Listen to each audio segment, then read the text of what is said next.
Saudara-saudara, kembali lagi hari ini melalui persekutuan doa pagi kita akan membaca dan merenungkan firman Tuhan. Sebelumnya, mari kita berdoa. Tuhan, saat ini kami akan membaca dan merenungkan firman-Mu. Kiranya Tuhan memberikan kuasa kepada setiap kami untuk kami dapat mengerti dan menjalani dengan baik dan benar. Di dalam nama Tuhan Yesus Kristus, kami berdoa. Amin. Mari kita membuka Alkitab kita. Pengkhotbah pasal 2 ayat 20 sampai ayat 26. Dengan demikian, aku mulai putus asa terhadap segala usaha yang kulakukan dengan jerih payah di bawah matahari. Sebab kalau ada orang berlelah-lelah dengan hikmat, pengetahuan dan kecakapan, maka ia harus meninggalkan bahagianya kepada orang yang tidak berlelah-lelah itu. Ini pun kesia-siaan dan kemalangan yang besar. Apakah faedahnya yang diperoleh manusia dari segala usaha yang dilakukannya dengan jerih payah di bawah matahari dan dari keinginan hatinya? Seluruh hidupnya penuh kesedihan dan pekerjaannya penuh kesusahan hati.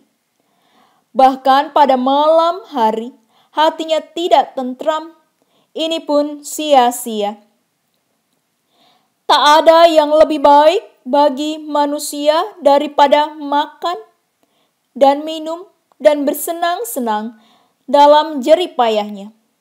Aku menyadari bahwa ini pun dari tangan Allah. Karena siapa dapat makan dan merasakan kenikmatan di luar Dia? Karena kepada orang yang dikenannya, Ia mengaruniakan hikmat, pengetahuan, dan kesukaan. Tetapi orang berdosa ditugaskannya untuk menghimpun dan menimbun sesuatu yang kemudian harus diberikannya kepada orang yang dikenan Allah. Ini pun kesia-siaan dan usaha menjaring angin. Saudara-saudara yang dikasihi Tuhan, tema kita saat ini ialah kesia-siaankah yang dilakukan? Pemerintah terus berupaya untuk memutus mata rantai penyebaran virus COVID-19. Sekalipun himbauan dari waktu ke waktu berubah-ubah. Hampir 3 bulan pemerintah meminta warga Indonesia bekerja, belajar dan beribadah di rumah saja. Tetapi sesungguhnya ada satu hal lagi yang juga dilakukan di rumah saja, yaitu berekreasi. Kita harus mencari cara untuk selalu mengalami sukacita di masa pandemi. Respon warga Indonesia beragam terhadap himbauan pemerintah. Ada yang sangat taat, kurang taat, dan tidak taat. Sebagian besar orang yang sangat taat terhadap berbagai protokol kesehatan agaknya memiliki rasa sia-sia ketika diperhadapkan dengan sekelompok orang yang tidak taat. Rasa sia-sia tersebut diekspresikan melalui media sosial dengan tagar #Indonesia terserah dan viralnya sebuah lagu terserah. Pengorbanan menahan diri untuk tetap di rumah saja dan membatasi aktivitas di luar rumah menjadi sesuatu yang tidak dihargai oleh orang lain.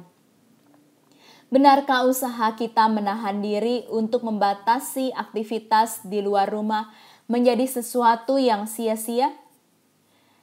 Kisah perjuangan kita saat ini serupa dengan apa yang tertulis di kitab Pengkhotbah, walau berbeda konteks.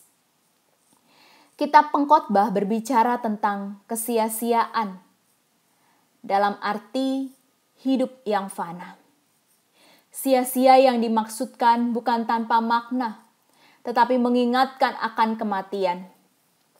Setiap orang akan mengalami kematian. Sehingga apapun yang dilakukan dan didapatkan di dunia ini kelak akan ditinggalkan. Berbekal hikmat, pengetahuan, dan kecakapan, penulis memperoleh hasil berlimpah. Penulis merasa menyesal atas hasil dari kerja keras yang dilakukannya. Mengapa demikian? Karena hasil dari jerih payahnya justru dirasakan oleh orang lain.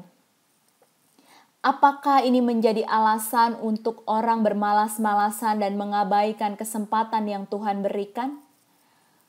Tentu maksud penulis tidak demikian. Justru menyadarkan kita bahwa hidup ini singkat, maka nikmatilah dan bermaknalah. Hal-hal yang membuat merasa sia-sia. Karena saya di rumah saja dan mereka berkerumun tanpa protokol kesehatan. Tenaga kesehatan merasa pujian kepada mereka hanya sesuatu yang maya, bukan realita. Saya dikeluarkan dari pekerjaan. Pengusaha menutup usahanya karena tidak lagi mampu membayar karyawan. Berduka karena kehilangan anggota keluarga. Dan dampak-dampak lainnya karena kehadiran virus COVID-19. Rasa sia-sia dan kecewa menjadi hal yang wajar. Tetapi kita juga perlu mengingat bahwa jerih lelah yang kita lakukan saat ini sekurang-kurangnya berguna untuk diri sendiri dan anggota keluarga. Tuhan masih memberikan kesempatan untuk kita menikmati kehidupan yang singkat ini dan memiliki makna untuk orang-orang terdekat. Kita yang melakukan protokol kesehatan di dalam Tuhan, maka tidak sia-sia. Seseorang yang memperoleh makanan, minuman, dan sukacita dari pekerjaannya sendiri, tentu lebih merasa puas.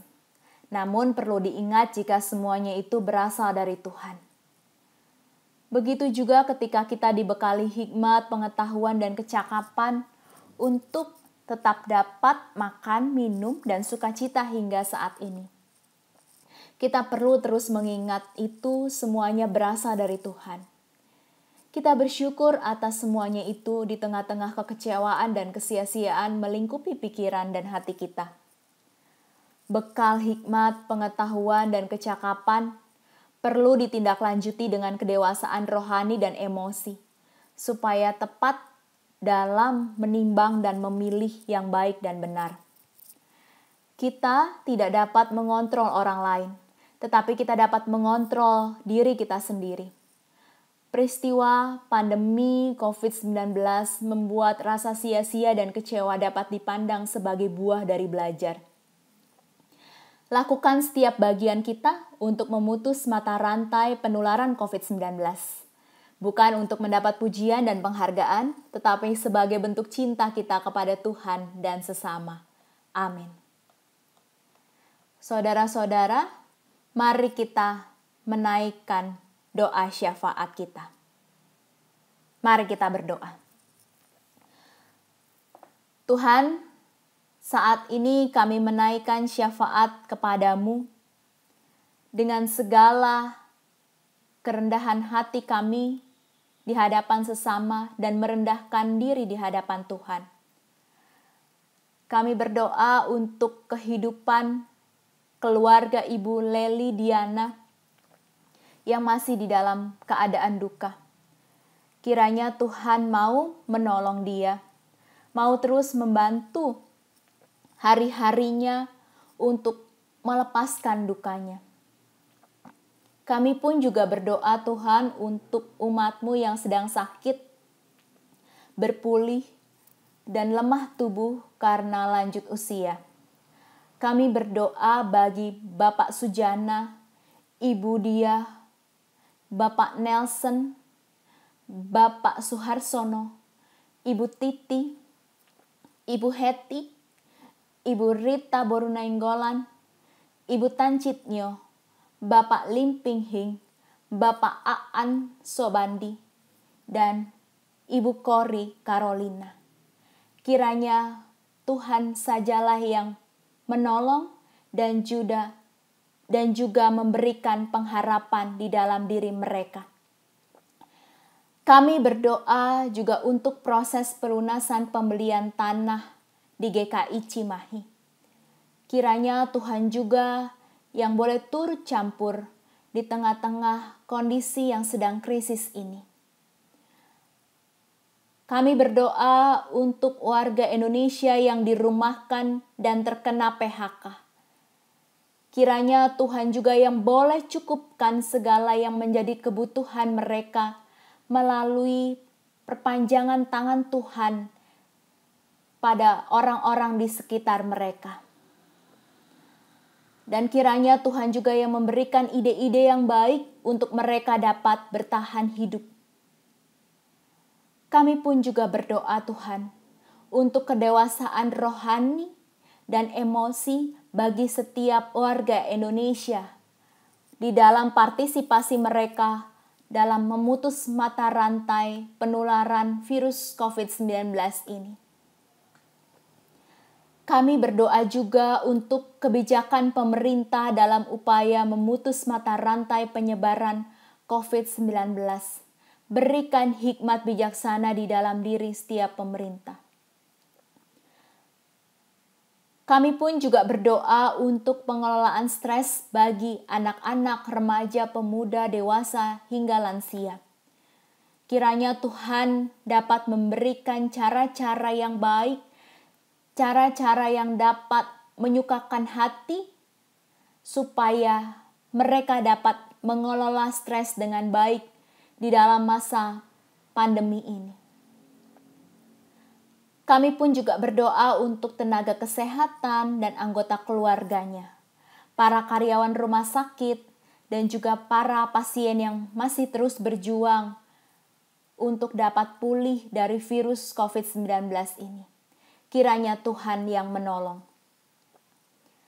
Kami pun juga berdoa untuk gereja-gereja yang saat ini dan yang akan datang, yang menjalani pelayanan secara new normal.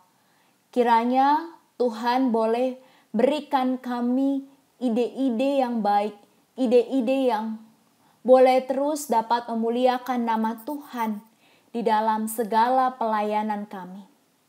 Tuhan, kami mau menyerahkan setiap syafaat kami ini.